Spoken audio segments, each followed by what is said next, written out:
नमस्कार, देवभूमि उत्तराखंड की खबरें लेकर मैं हूं आपके साथ संदीप निरंजन सरकार। बुलेटिन की शुरुआत करेंगे उससे पहले एक नजर इस वक्त की सुर्खियों पर। नगर निकाय चुनाव को सकुशल संपन्न कराने को लेकर चेकिंग अभियान। पिथौरागढ़ पुलिस ने निकाला फ्लैग मार्च। एसपी रेखा यादव के निर्देश पर पुलिस ने निकाला flag march. SSP Ajay Singh ने किया सुरक्षा प्रबंधकों की समीक्षा। चुनाव को लेकर अधिकारियों को दिए निर्देश। मतदान स्थल पर सभी व्यवस्थाएं रखे दुरुस्त।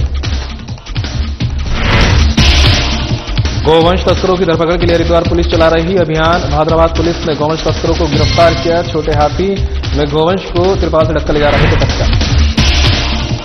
हरिद्वार पुलिस और बदमाशों की मुठभेड़ में एक बदमाश के पैर में लगी गोली। पुलिस चेकिंग से एक बदमाशों ने पुलिस पर की थी फायर।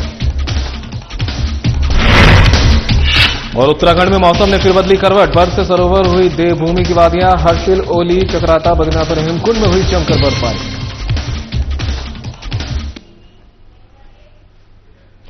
चलिए खबरों का रुख कर लेते हैं। सीएम पुष्कर सिंह धामी का निकाय चुनाव में ताबड़तोड़ जनसभाओं का दौर जारी है। मुख्यमंत्री धामी टिहरी में भाजपा प्रत्याशी के पक्ष में विशाल जनसभा को संबोधित कर रहे हैं। आइए अब आपका सीधा रुख कराते हैं टिहरी का, जहां सीएम पुष्कर सिंह धामी विशाल जनसभा में उपस्थित जनसमूह को संबोधित कर रहे हैं। टिहरी में एक परिपाटी है जिसके बारे में अभी मस्ता सिंह नेगी जी कह रहे थे, विधायक जी कह रहे थे, हमसे पूरे बोलने वाले वक्ताओं ने यहां पर बहुत विस्तार से बोला होगा। सच में दो जगह पर भाजपा की सरकार है, केंद्र में भी सरकार, राज्य में भी सरकार, डबल इंजन की सरकार, और आप ट्रिपल इंजन की सरकार बनाएंगे तो मैं आप सबको गारंटी देता हूं कि जितने काम इन्होंने मस्ता सिंह नेगी जी ने कहा है, विधायक जी इसके लिए प्रयास कर रहे हैं, उन सभी कामों को हम आगे बढ़ाएंगे और विकास 3 गुना तेजी के साथ आगे बढ़ेगा। भाइयों बहनों, आज जिंदाबाद जिंदाबाद जिंदाबाद जिंदाबाद। आज आदरणीय प्रधानमंत्री नरेंद्र मोदी जी के मार्गदर्शन एवं सहयोग से हमारा राज्य हर क्षेत्र में तेजी से आगे बढ़ रहा है। आज जहां हजारों करोड़ की योजनाओं से हमारे केदारनाथ धाम, बद्रीनाथ धाम, 4 धाम ऑल वेदर परियोजना, इन सब पर तेजी से काम हो रहा है, वहीं दूसरी ओर आज हमारे चाहे शहरी क्षेत्र हो या सुदूरवर्ती पर्वतीय क्षेत्र हो, सभी क्षेत्रों में, शिक्षा के क्षेत्र में, स्वास्थ्य के क्षेत्र में, पेयजल के क्षेत्र में, सड़क के क्षेत्र में, खेल के क्षेत्र में एवं हवाई कनेक्टिविटी, इन सभी के इंफ्रास्ट्रक्चर को लगातार मजबूत बनाने का काम किया जा रहा है। लगातार एक एक करके आधारभूत संरचनाएं खड़ी की जा रही हैं। हर क्षेत्र को विकास से जोड़ने के लिए एक संकल्पबद्ध होकर आप सबके आशीर्वाद से सरकार काम कर रही है। इसी क्रम में नई टिहरी एवं आसपास के क्षेत्रों में भी करोड़ों रुपए की लागत से विकास परियोजनाओं पर आज काम किया जा रहा है।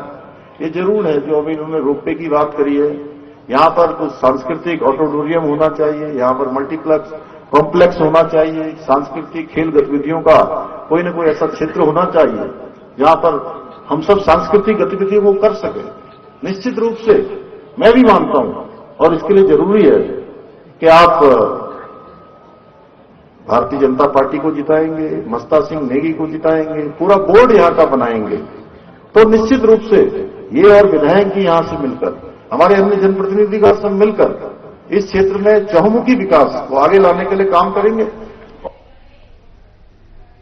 और इस बीच देहरादून से बड़ी खबर सामने आ रही है। आपको बता दें, अलर्ट मोड पर दिख रहे हैं एसएसपी अजय सिंह। ये बड़ी खबर आप तक पहुंचा रहे हैं देहरादून से, जहां पर निकाय चुनाव और राष्ट्रीय खेलों को लेकर SSP Ajay Singh alert mode पर। एसएसपी अजय सिंह ने सुरक्षा प्रबंधकों की इसकी समीक्षा। चुनाव को लेकर अधिकारियों को दिए कड़े निर्देश। संवेदनशील और अतिसंवेदनशील स्थानों पर सुरक्षा के करें समुचित प्रबंध। अपने क्षेत्रों में स्थित मतदान केंद्रों पर करें स्थलीय निरीक्षण। मतदान स्थल पर सभी व्यवस्थाएं रखें दुरुस्त। अराजक तत्वों के खिलाफ करें सख्त कार्रवाई। मादक पदार्थों की रोकथाम के लिए चलाए विशेष अभियान। नशा तस्करों के खिलाफ करे कड़ी कार्रवाई। राष्ट्रीय खेलों के दौरान सुरक्षा में पर्याप्त संख्या में रखे पुलिस फोर्स। किसी भी तरह की लापरवाही नहीं होगी बर्दाश्त, साफ कहना है एसएसपी अजय सिंह का।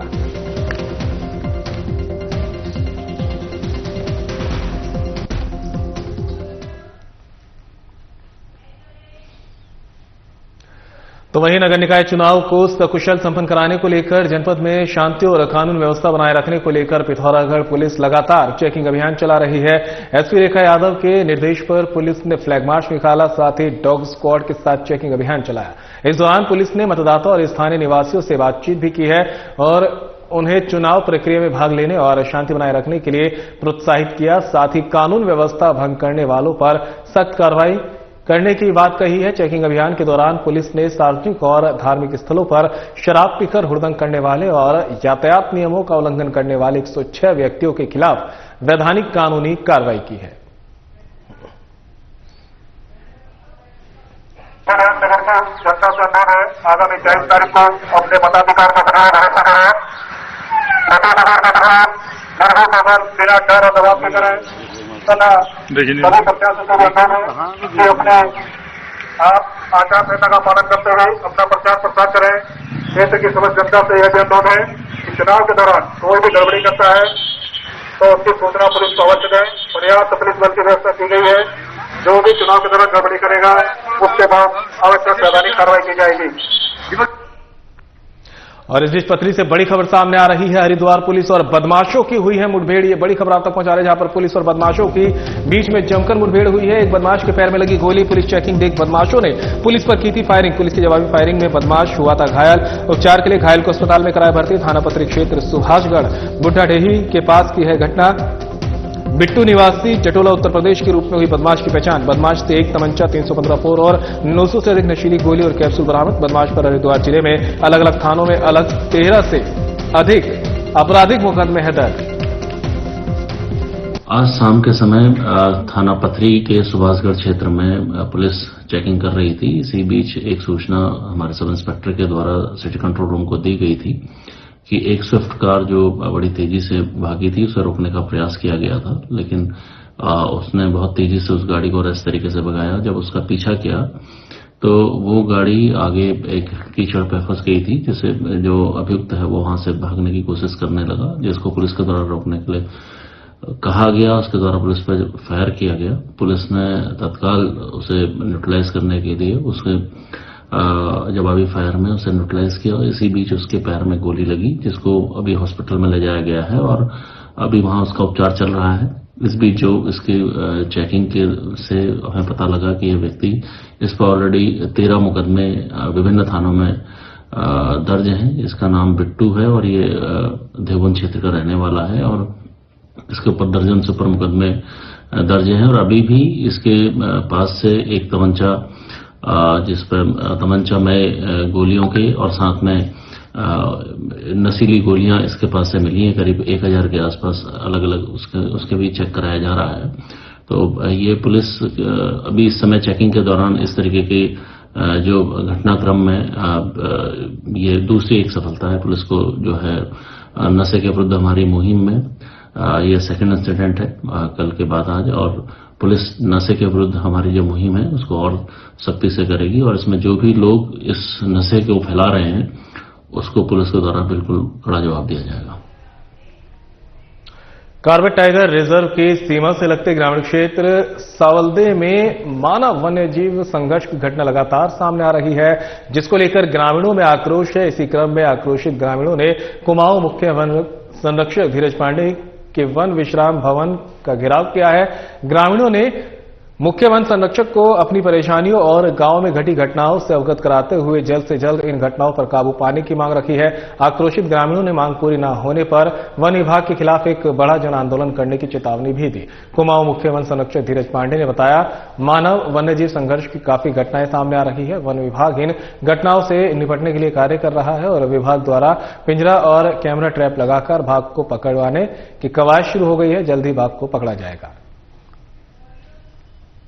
सांवलदे के अंदर एक घटना हुई है और क्यारी के अंदर एक घटना हुई है और कल ढूंढ के अंदर एक घटना हुई है और 3 जगह जो है बाघों ने जो है इंसानों को जो है। उसी सिलसिले में हमने उनसे रिक्वेस्ट करी कि जो बाघों की संख्या पूरे उत्तराखंड के अंदर और खासकर जो रामनगर का कॉर्बेट रिजर्व है इसके चारों तरफ बाघों की संख्या लगातार बढ़ रही है। इन बाघों को दूसरी जगह आप इनको शिफ्ट कीजिए और उन्होंने कहा कि हमने पिछले साल 16 बाघ शिफ्ट किए हैं यहाँ से, इस बार भी हम कोशिश कर रहे हैं और लगातार जो है हम लोगों की जो डिमांड है उस डिमांड पर हम लोग काम कर रहे हैं। हमने उन्हें ये भी कहा कि जो 25 लाख का मुआवजा है उस 25 लाख के मुआवजे को जो हमारी डिमांड है उसको आप बढ़ाइए। वहाँ ठहरे हुए हैं, सहमे हुए हैं, लगातार जो है अपनी जिंदगी को जो है मौत की हथेली पर लेकर वहाँ पर जा रहे हैं। तो हम यही वन विभाग से और कुमाऊं चेक से करने आए हैं कि भाई हमें हमारी सुरक्षा जो है की जाए। इस बीच लगातार 3-4 घटनाएं इस प्रकार की हुई हैं इस क्षेत्र में, जिसमें तराई के हमारे जो वन क्षेत्र हैं वो मानव वन्यजीव संघर्ष की दृष्टि से अत्यंत संवेदनशील हैं। ये शुरू से ही ये बात लगातार हमारे संज्ञान में रही है। हमारे वन कर्मी इसके लिए तैयार हैं, इसके लिए टीम्स हमने डिप्लॉय करी हुई हैं, जो QRTs हैं वो भी इसके लिए तैयार हैं। स्थानीय ग्रामीणों के साथ भी हम लोग बैठक कर रहे हैं, आसपास के जो ग्रामीण क्षेत्र हैं, चाहे वो तराई के डिविजन्स हों, रामनगर के का क्षेत्र हो, उसके आसपास भी, और कॉर्बेट टाइगर रिजर्व की परिधि में भी जो कॉन्फ्लिक्ट के इंसिडेंट्स हैं उन पर भी हमारी पैनी नजर है। हम कोशिश कर रहे हैं कि जल्दी से जल्दी ये टाइगर ट्रैंकुलाइज किए जाएं। अभी रामनगर डिवीजन में जो केस हुआ था उसको टाइगर को पकड़ लिया गया और हमारी उम्मीद है कि आने वाले समय में भी इस प्रकार की घटनाएं जिन टाइगर्स के द्वारा या जिन जानवरों के द्वारा की जा रही हैं उनको आइडेंटिफाई करके जल्दी उसको पकड़ लिया जाएगा। हमारी स्थानीय जनता से आपके माध्यम से अपील भी रहेगी कि इस अवधि में वन विभाग को अपना सहयोग दें। हमारे कर्मचारी लगातार आपकी सुरक्षा में तैनात हैं और हमारी कोशिश रहेगी कि इस प्रकार की संघर्ष की घटनाएं न्यून हो सकें।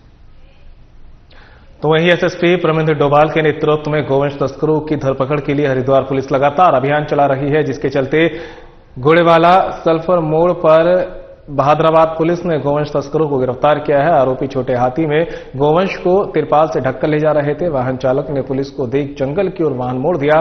पीछा करने पर पुलिस ने वाहन को रोका और 3 गोवंश को रेस्क्यू किया गया। साथ ही गंडासा, बलकटी, छुरा और लकड़ी का गुटखा बरामद किया गया है। पुलिस ने मौके पर 2 आरोपियों को गिरफ्तार किया है, वहीं 3 अन्य आरोपी मौके से फरार हो गए। पुलिस फरार आरोपियों की तलाश में जुट गई है।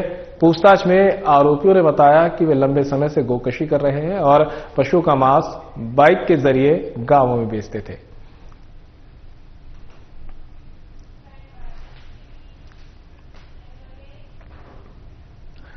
पर्यटन और खूबसूरत वादियों के लिए मशहूर देवभूमि उत्तराखंड आजकल पर्यटकों से गुलजार है। बीते दिनों हुई बारिश और हिमपात के बाद मौसम और भी सुहावना नजर आ रहा है, जिसको लेकर भारी संख्या में देश के विभिन्न राज्यों से पर्यटक उत्तराखंड का रुख कर रहे हैं। औली, मसूरी, धनौल्टी, हर्षिल और केदारकांठा जैसे स्थानों पर पर्यटकों का जमावड़ा लगा हुआ है। 12,500 फीट की ऊंचाई पर स्थित ट्रैकिंग स्पॉट केदारकांठा में लगातार पर्यटकों का आगमन जारी है। पर्यटक केदारकांठा की खूबसूरत वादियों का जमकर लुत्फ उठा रहे हैं। साथ ही केदारकांठा क्षेत्र में हुए हिमपात के बाद पर्यटकों के चेहरे खिले हैं। वहीं हर्षिल में भी लगातार पर्यटकों की आवाजाही जारी है। इस बीच पर्यटकों को किसी तरह की परेशानी का सामना न करना पड़े, इसके लिए प्रशासन द्वारा सुरक्षा व्यवस्था के दुरुस्त इंतजाम किए गए हैं। बर्फबारी होने से जहां एक और पर्यटक बेहद खुश नजर आ रहे हैं, तो वहीं स्थानीय लोगों ने भी राहत की सांस ली। स्थानीय लोगों का कहना है कि बारिश और बर्फबारी फसलों की और बागवानी के लिए बेहद लाभदायक है।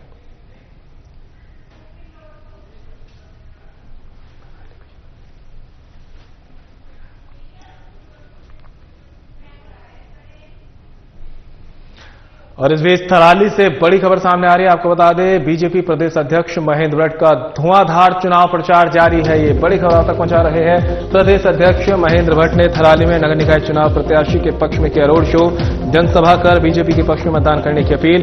निकायों में बनेगी ट्रिपल इंजन की सरकार, यह दावा किया है महेंद्र भट्ट ने। जनता ने बीजेपी प्रत्याशियों को जिताने का बना लिया है मन। ट्रिपल इंजन की सरकार बनने से विकास में आएगी तेज गति।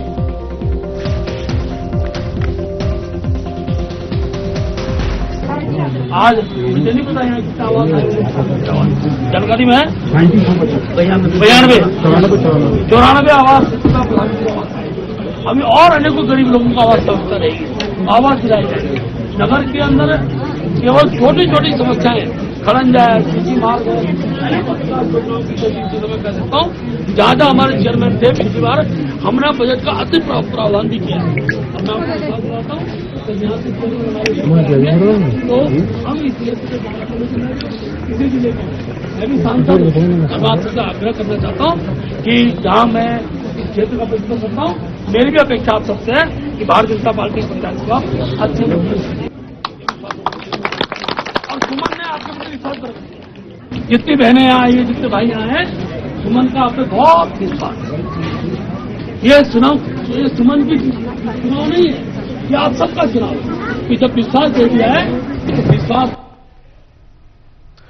पुलिस की चेकिंग के बावजूद ड्रिंकिंग ड्राइव के मामले रुकते हुए नजर नहीं आ रहे हैं। ड्रिंकिंग ड्राइव की वजह से हो रहे हादसों से भी लगातार चालक सबक नहीं ले रहे हैं। यही वजह है कि लगातार ड्रिंकिंग ड्राइव से सड़क हादसों में वृद्धि हो रही है। ताजा मामला एम्स रोड से सामने आया है, जहां नशे में धुत ड्राइवर ने कार को तेज स्पीड से चलाते हुए एक सांड को जोरदार टक्कर मार दी। घटना में सांड बुरी तरीके से जख्मी हो गया, जबकि कार भी क्षतिग्रस्त हो गई। ड्राइवर को नशे में देखकर स्थानीय लोगों का पारा चढ़ गया। उन्होंने ड्राइवर को कार से बाहर निकाला और पीटना शुरू कर दिया। कुछ लोगों ने बीच बचाव कर ड्राइवर को सुरक्षित किया और पुलिस के हवाले कर दिया है। एम्स चौकी प्रभारी निखिलेश बिष्ट ने बताया कि पुलिस ने ड्राइवर को हिरासत में ले लिया है, कार को भी कब्जे में लिया जा रहा है। पुलिस ने मामले में जांच और अग्रिम कार्रवाई शुरू कर दी है।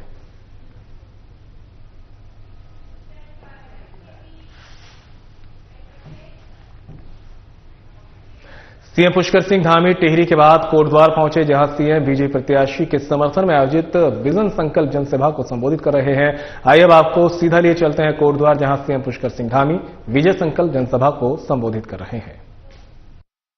हम सबकी मंगल कामनाएं की मैं भी दोनों हाथ जोड़कर सिर झुकाकर आप सबको प्रणाम करता हूं, आप सबका अभिनंदन करता हूं। और सिद्धपीठ हमारे बाबा सिद्धबली के चरणों में नमन करते हुए पूरे प्रदेशवासियों की और आप सबकी सुख समृद्धि की कामना करता हूं कि हर प्रकार से बाबा सिद्धबली आपके जीवन को मंगल बनाए। भाइयों बहनों, आज मैं कोटद्वार नगर निगम से हमारे महापौर के प्रत्याशी भाई शैलेंद्र रावत जी और सभी सभासदों के लिए आप सबका समर्थन मांगने के लिए आया हूं। आप सब शैलेंद्र रावत जी को लंबे समय से, यानी कि 2 दशक से भी अधिक समय से आप सबके बीच में रहकर वो सेवा का काम कर रहे हैं। मैं भी उनको पिछले लगभग 25 वर्षों से जानता हूं। समाज सेवा निश्चित रूप से उन्होंने संकल्प के रूप में लिया है और शैलेंद्र रावत जी इस क्षेत्र के बारे में, एक एक गली के बारे में, एक एक क्षेत्र के बारे में, नगर निगम का क्षेत्र हो, आसपास का क्षेत्र हो, यहां की चुनौतियां हो, यहां की समस्याएं हो और यहां विकास के कौन से काम होने हैं, उन सभी को जानते हैं और उन्होंने समर्पित भाव से हमेशा काम किया है। इसलिए मैं आप सभी से आह्वान करने आया हूं कि 23 जनवरी को आपने इस बार रिकॉर्ड तोड़ तरीके से, रिकॉर्ड तोड़ हमारे शैलेंद्र रावत जी को तो आप जिता ही रहे हैं। मेरे मन में महाराज जी, मेरे मन में अब संशय नहीं है, बिल्कुल है महंत जी, मेरे मन में संशय नहीं है। आप कह रहे थे लगभग 50,000 वोटों से जीतेंगे, ऐसा बोल रहे थे आप, 25,000। और इस बीच देहरादून से बड़ी खबर सामने आ रही है। आपको बता दें, अंतिम दौर में है नगर निकाय चुनाव का चुनाव प्रचार। ये बड़ी खबर आप तक पहुंचा रहे हैं। मौसम की तरह पल पर बदल रहा चुनावी समीकरण, मतदाताओं को रिझाने के लिए प्रत्याशी कर रहे कड़ी मशक्कत। देहरादून में बीजेपी कांग्रेस में खड़ा मुकाबला। 23 जनवरी को 11 नगर निकाय, 43 नगर पालिका और 46 नगर पंचायतों के लिए होगा मतदान। 25 जनवरी को होगी मतगणना। मुकाबला बीजेपी और कांग्रेस के बीच। निर्दलीय प्रत्याशी बिगाड़ रहे राष्ट्रीय पार्टियों का खेल। पहाड़ों में ठंड के बाद भी प्रत्याशियों के हौसले बुलंद। बागियों ने बीजेपी कांग्रेस की बढ़ाई टेंशन। ऋषिकेश, उत्तरकाशी, बड़कोट, मसूरी, श्रीनगर, हल्द्वानी, रुड़की सहित अन्य स्थानों पर निर्दलियों ने किया रोचक मुकाबला। सीएम धामी की ताबड़तोड़ जनसभा और रोड शो भी जारी। कांग्रेस प्रदेश अध्यक्ष करण मारा और नेता प्रतिपक्ष यशपाल आर्य की जनसभाओं का दौर भी लगातार जारी।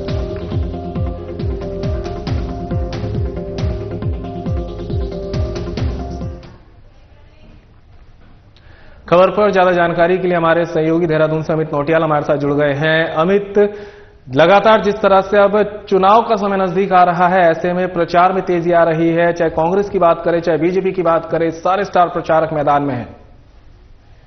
बिल्कुल संदीप, अगर बात की जाए तो जैसे ही चुनाव की तिथि नजदीक आ रही है, हालांकि 23 जनवरी को जो मतदान होना, इसको लेकर पूरे प्रत्याशी रात दिन यहाँ पर जो डोर टू डोर जनसंपर्क कर रहे हैं। इस दौरान लोगों को जितना मतदाताओं को जुड़ने की कोशिश कर रहे हैं। हालांकि इस दौरान अब जो प्रत्याशी वो हथकंडे अपना रहे हैं और नुक्कड़ माध्यमों के साथ भी वो अपना पूरी जोश खरोश दिखा रहे हैं। हालांकि अगर देहरादून या फिर हल्द्वानी नगर निगम की बात की जाए तो यहाँ बड़ा भाजपा कांग्रेस में सीधा मुकाबला दिखाई दे रहा है। देहरादून में विशेष तौर से भाजपा के प्रत्याशी सौरभ थपलियाल वो पूरे इन दिनों पूरे देहरादून में यहाँ पर डोर टू डोर जनसंपर्क कर रहे हैं और अपने पक्ष में मतदान करने की अपील कर रहे हैं। हालांकि भाजपा प्रदेश अध्यक्ष महेंद्र भट्ट की बात की जाए या फिर सीएम धामी की बात की जाए तो सीएम धामी की भी यहाँ पर रोड शो जनसंपर्क का दौर जारी है। आज उन्होंने कोटद्वार पौड़ी में भी जनसंपर्क किया और इस दौरान भाजपा के पक्ष में वोट डालने की अपील की। इधर कांग्रेस की बात की जाए तो कांग्रेस का भी प्रदेश अध्यक्ष करण महारा पूर्व नेता प्रतिपक्ष है यशपाल है, तो वो भी अपने प्रत्याशी को पार्टी प्रत्याशी को जीत दिलाने के लिए पूरी तरह चुनावी मोड़ में है। हालांकि जब हमने भाजपा कांग्रेस के प्रत्याशी से बात की तो दोनों अपनी अपनी जीत का दावा कर रहे थे कि हमें इस प्रकार से यहाँ पर जनता का समर्थन मिल रहा है। हालांकि कांग्रेस जो ये चुनाव काफी महत्वपूर्ण देखा जा रहा है और कांग्रेस जो सरकार की नाकामियां उनको जनता तक पहुंचा रही कि सरकार में क्या रोजगार बेरोजगार या फिर कितने लोगों को यहाँ पर महंगाई छूट हुई या कितने लोगों को यहाँ रोजगार दिया, तो इस मुद्दे पर लड़ रही है। हालांकि जो भाजपा जो केंद्र और राज्य सरकार की योजना है उनको उनका बखान कर रहे हैं और उसी के जो परिप्रेक्ष्य को देखते हुए यहाँ पर लोगों से भाजपा के पक्ष में मतदान करने की अपील कर रही है। हालांकि अगर मसूरी या फिर बड़कोट या फिर पुरुला की बात की जाए तो यहाँ पर सीधा त्रिकोणीय मुकाबले के होने के आसार है। मसूरी में देखा जाए तो भाजपा प्रत्याशी है मीरा शुक्लानी वो भी पूरे मसूरी क्षेत्र में इन दिनों खूब जोर शोर के साथ प्रचार प्रसार कर रही, तो वहीं कांग्रेस की जो प्रत्याशी भंडारी वो भी अपने जोश बल के साथ प्रचार प्रसार कर रही। तो हालांकि जो निर्दलीय प्रत्याशी उमा पवार गुप्ता उन्होंने भी पूरी जो भाजपा कांग्रेस को दोनों पार्टियों को खुली चुनौती दे रखी है, पूरे जोश खरोश के साथ चुनावी मैदान में है। हालांकि अगर देहरादून में की जाए तो यहाँ पर भी भाजपा कांग्रेस की सीधी टक्कर दिखाई दे रही, क्योंकि जो अन्य दल के प्रत्याशी वो भी पूरी जोश खरोश के साथ यहाँ पर चुनाव लड़ रहे हैं। जी संदीप। बिल्कुल अमित, तमाम जानकारी के लिए आपका बहुत बहुत शुक्रिया। तो आप तक की जानकारी दे रहे हैं कि नगर निकाय चुनाव को लेकर जैसे जैसे चुनावी तारीख नजदीक आती आ रही है वैसे वैसे चुनाव प्रचार भी तेज होता जा रहा है। चाहे बीजेपी की बात करें चाहे कांग्रेस की बात करें, लगातार दिग्गज भी चुनावी मैदान में दिख रहे हैं और प्रत्याशी भी लगातार वोटरों को लुभाने के लिए लगातार अभियान में लगे हुए हैं। लेकिन ऐसे में कुछ सीटें जो है प्रदेश की जहां सीधी टक्कर देखी जा रही है कांग्रेस और बीजेपी में, और कुछ सीधी टक्कर ऐसी भी है जहां पे मुकाबला त्रिकोणीय बनता जा रहा है। और ये त्रिकोणीय मुकाबला खासकर वहां पर ज्यादा दिलचस्प देखने को मिल रहा है जहां पर बीजेपी और कांग्रेस के बागी नेता जो है पहुंचे हुए हैं और उन्होंने नामांकन भरा है और बीजेपी और कांग्रेस के उम्मीदवारों के लिए यहां पर मुश्किलें खड़ी करते दिखाई दे रहे हैं। तो ये तस्वीरें भी देख सकते हैं किस तरह से जो है खुद बीजेपी की तरफ से मुख्यमंत्री पुष्कर सिंह धामी ने यहां पर मोर्चा संभाला है, तो वहीं कांग्रेस की तरफ से प्रदेश अध्यक्ष करण महारा और दूसरे नेता भी। तो खबर पर दीपक नारंग भी ऋषिकेश से हमारे सहयोगी हमारे साथ जुड़ गए हैं। दीपक, अगर बात करें इस बार मुकाबले की तो देखा जा रहा है कि मुकाबला काफी दिलचस्प होता जा रहा है। कुछ सीटें ऐसी प्रदेश में जहां पर सीधा मुकाबला कांग्रेस और बीजेपी में, लेकिन कुछ सीटें ऐसी भी जहां पे मुकाबले त्रिकोणीय बन रहा है और खासकर उन सीटों को लेकर ज्यादा दिलचस्पी देखने को मिल रही है जहां पर बागी उम्मीदवारों ने निर्दलीय तौर पर अपना नामांकन भरा हुआ है। बिल्कुल संदीप, इस समय निकाय चुनाव जो है वो अपने बिल्कुल परवान पर है और लगातार जो प्रत्याशी है वो अपनी जीत के लिए दम दिखाते हुए नजर आ रहे हैं। ज्यादातर क्षेत्र ऐसे हैं जहां पर भाजपा कांग्रेस के बीच में सीधी टक्कर है, लेकिन कई जगह ऐसी है जहां पर बाकी जो उम्मीदवार खड़े हुए हैं पार्टियों से बगावत करके उन्होंने चुनावी समीकरण को बिगाड़ा हुआ है और ज्यादातर यहाँ पे जो है त्रिकोणीय मुकाबले होने को देखने को मिल रहे हैं, जिसमें सबसे बड़ी ऋषिकेश सीट जो है वो हॉट सीट मानी जा रही है, क्योंकि यहाँ पे जो है प्रत्याशी तो मैदान में 4 है लेकिन मुकाबला केवल 3 के बीच में देखा जा रहा है। लगातार यहाँ पे प्रचार प्रसार के किसी प्रकार की कोई कमी नहीं देखी जा रही है। कल भले यहाँ मौसम ठंडा था लेकिन आज यहाँ पर धूप निकली थी और धूप के बीच में जो प्रचार प्रसार ने यहाँ पे तेजी पकड़ी है, जगह जगह चुनावी शोर जो है वो लोगों को परेशान करता हुआ यहाँ पे दिखाई दे रहा है। लगातार यहाँ पे गाड़ियां घूम रही हैं जिसकी वजह से यहाँ पे चुनावी माहौल बना हुआ है। यहाँ पे आज भाजपा के प्रत्याशी हैं, जो कांग्रेस के प्रत्याशी हैं वो जनसंपर्क करने लगे हुए हैं और कैबिनेट मंत्री प्रेमचंद अग्रवाल भी अपने प्रत्याशी को जीत दिलाने का काम कर रहे हैं। वहीं बात करें अगर हम पूरे उत्तराखंड निकाय चुनाव की, तो यहाँ पर भी पूरा माहौल जो है हर प्रत्याशी अपने पक्ष में बनाने के लिए नजर आ रहा है, लेकिन जनता के दिल में क्या है ये अभी किसी को भी क्लियर नहीं है। दावों की जो हकीकत है वो 25 तारीख को क्लियर होगी। फिलहाल 23 तारीख में, अब 23 जनवरी को जो मतदान होना है उसमें ज्यादा से ज्यादा मत जो है वो अपने पक्ष में पड़े, इस प्रकार का प्रयास यहाँ पे प्रत्याशी कर रहे हैं। अगर भाजपा कैंडिडेटों की बात करें तो वो सरकार की जो अपने काम है उनके विकास के, उनको गिनवा करके जो है वोट बटोरने का काम कर रहे हैं। वहीं जो विपक्षी दल है वो सरकार की कमियों को गिना करके वोट बटोरने का यहाँ पे जो है काम कर रही है। लेकिन किसको कितने वोट मिलेंगे इसके लिए अभी हमें इंतजार करना पड़ेगा। कुल मिला के ये कह सकते हैं कि इस समय चुनावी जो समय है उसकी उल्टी गिनती शुरू हो गई है। आज 17 तारीख हो गई है, 23 तारीख को जो है मतदान होना है और 21 तारीख तक प्रचार प्रसार होना है। तो ये जो 3 दिन है प्रचार प्रसार के, वो बहुत अहम दिन माने जा रहे हैं। कौन प्रत्याशी कितना दम लगा करके प्रचार प्रसार करके वोट बटोरने का काम करता है, इस पर सबकी नजर बनी हुई है। और 23 को मतदान के बाद 25 में जो भी ये गणित लोगों की समय लगा करके बैठे हैं, उसका पूरा 25 तारीख को यहाँ पे खुलासा होगा। संदीप, तमाम जानकारी के लिए आपका बहुत बहुत शुक्रिया। फिलहाल बुलेटिन में मेरे साथ इतना ही, दीजिए इजाजत, नमस्कार।